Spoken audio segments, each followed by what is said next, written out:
The plush, vibrantly green lawn at the University of Nairobi main campus offers a peaceful sanctuary to Chipango Lukungo, an international student from Zambia pursuing a postgraduate degree in agriculture information communication management.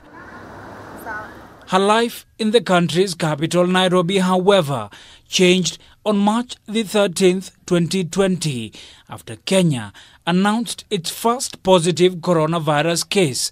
At this time, little did she know that her life as a student in a foreign country will change drastically.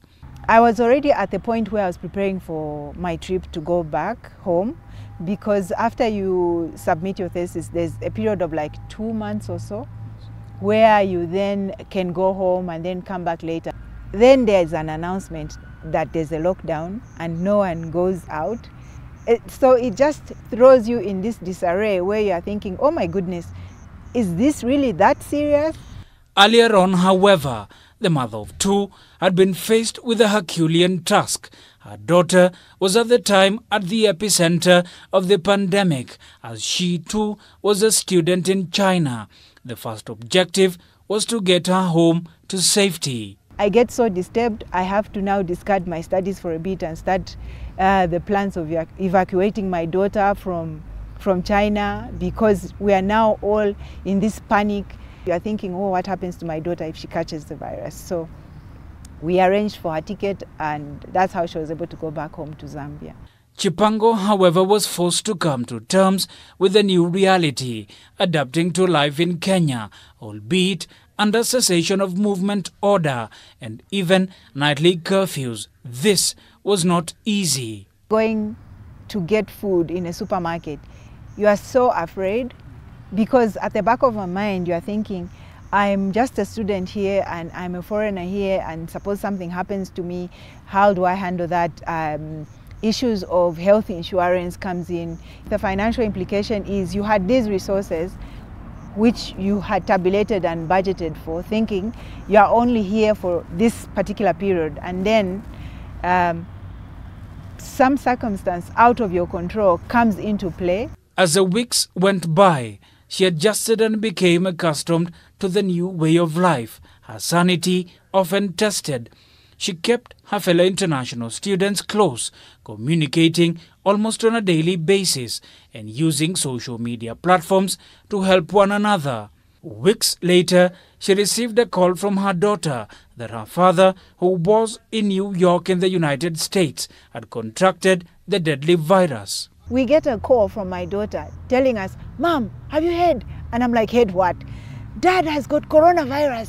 My God, that was just something else, just added another twist. So I had to calm my son, because now he was in a panic, like, oh God, what happens to my dad? Let's hope he doesn't die and whatnot, because people are dying from coronavirus and whatnot. Now, this month, he's been declared free of the coronavirus. He's recovered. He's one of his success stories, thankfully. We caught up with yet another student, Peter Matai from South Sudan. Every student dreams of completing their studies on time and on schedule. And so when they say that the universities are going to close indefinitely, because there was no timeline that the government has given, and so we felt like, okay, what is it now? How are we going to survive in academic terms? Matai tells me that though they were fearful of how learning will continue, the University of Nairobi was able, just weeks after the pandemic, to roll out an online service where the studies will continue. With the online learning, we have had 3 weeks of uninterrupted learning, and so we are meeting by Zoom, Google Classes, and sometimes they send notes through email. And honestly speaking, that was never expected.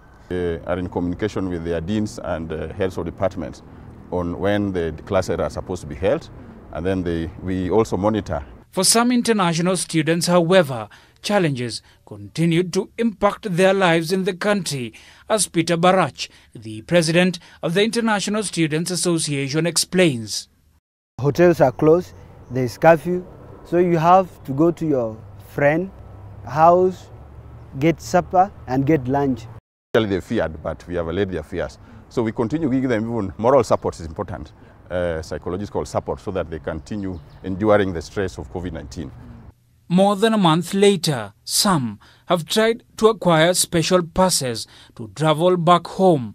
This, however, proved to be a challenge. Like our embassy, they have communicated to their national, telling them about the situation in Kenya and how all of us need to sit put. Their stay here is regularized so that they have necessary documents so that they don't get harassed by the police. That's one thing that we do.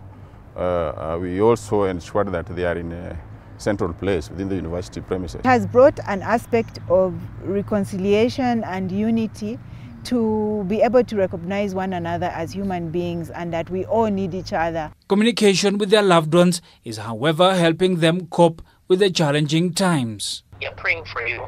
Yeah. All right. Thank you very much. When the global pandemic first broke out in the country, those that were seriously affected were international students, and though many tried to travel back home, that proved near impossible. For many, however, now they have chosen to adapt and cope with the current situation. Shukri Wachu, K24, at the University of Nairobi, Nairobi.